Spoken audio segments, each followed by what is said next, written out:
যে এতিয়াৰ পৰা খালী পদৰ বিজ্ঞাপন দিওঁতে আমি প্ৰস্পেক্টিভলি খালী হ'বলগীয়া পদসমূহৰো আমি বিজ্ঞাপন দিম অৰ্থাৎ 31 মাৰ্চত 2025 আমাৰ LP UP আৰু সেকেন্ডাৰী গোটেইখিনি মিলাই প্ৰায় 8,500 পোষ্ট খালী হৈ যাব 31 মাৰ্চলৈকে গতিকে আমি 31 মাৰ্চলৈকে ৰখি নাথাকি আমি যদি এতিয়াই বিজ্ঞাপন দিওঁ তেতিয়াহ'লে খালী হোৱাৰ লগে লগে সেই সময়ত আমি তেওঁলোকক নিযুক্তি দিব পাৰিম গতিকে সেই বিজ্ঞাপনটো মানে খুব সোনকালে প্ৰকাশ পাব আৰু মই বিজ্ঞাপনটো যেতিয়া প্ৰকাশ পাব সকলোৱে আবেদন কৰিব পাৰিব তাৰ লগতে যেটো আমাৰ সেকেন্ডাৰী পৰ্যায়ৰ নিযুক্তি আছিল সেকেন্ডাৰী নিযুক্তিটোৰ বিজ্ঞাপনখন প্ৰকাশ হ'ল কিন্তু MCCৰ কাৰণে আমি এপ্লিকেশন লোৱা প্ৰক্ৰিয়াটো আৰম্ভ কৰিব নোৱাৰিলোঁ 2 এদিনৰ ভিতৰত তাৰো অনলাইন আবেদন গ্ৰহণ কৰা প্ৰক্ৰিয়াটো আৰম্ভ এতিয়া আমি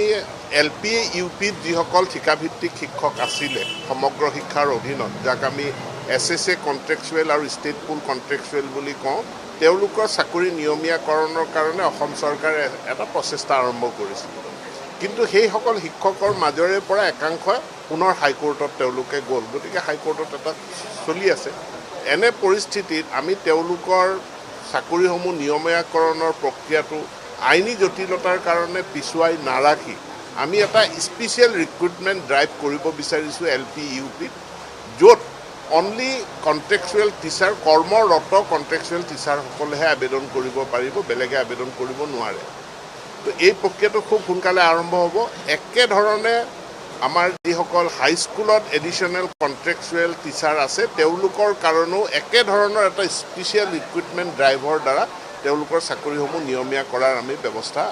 কথা বিবেচনা কৰিছোঁ খুব সোনকালে সিদ্ধান্ত গ্ৰহণ হ'ব টিচাৰ ট্ৰান্সফাৰ পৰ্টেলৰ জৰিয়তে শিক্ষকৰ বদলীকৰণ প্ৰক্ৰিয়া খুব সুন্দৰভাৱে চলি আছে আইনে যিখিনি চৰ্ত বান্ধি দিছে সেই তাৰ ভিতৰত আৰু এতিয়ালৈকে আমি 29,000 শিক্ষকৰ বদলীকৰণ কৰিবৰ কাৰণে সক্ষম হৈছোঁ পৰীক্ষা যেহেতু এটা হ'ব পৰীক্ষাত কি প্ৰশ্ন আহিব সিলেবাসটো আগতে ঘোষণা কৰিব লাগে গতিকে চৰকাৰে ইতিমধ্যে এই সিলেবাসটো ঘোষণা কৰিছে এই সিলেবাসৰ ভিতৰৰ পৰাই প্ৰশ্ন আহিব তাকে লৈ মানে প্ৰাৰ্থীসকলে পৰীক্ষা দিব লাগিব আনন্দৰাম বৰুৱা বঁটা দিয়া হ'ব আৰু তাৰ কাৰণে ইতিমধ্যে প্ৰক্ৰিয়াটো আৰম্ভ হৈছে আনন্দৰাম বৰুৱা বঁটা যিসকলে মেট্ৰিক পৰীক্ষাত 75% এণ্ড এবভ তেওঁলোকে পায় নম্বৰ পায় তেওঁলোকৰ কাৰণে এই বঁটাটো দিয়া হ'ব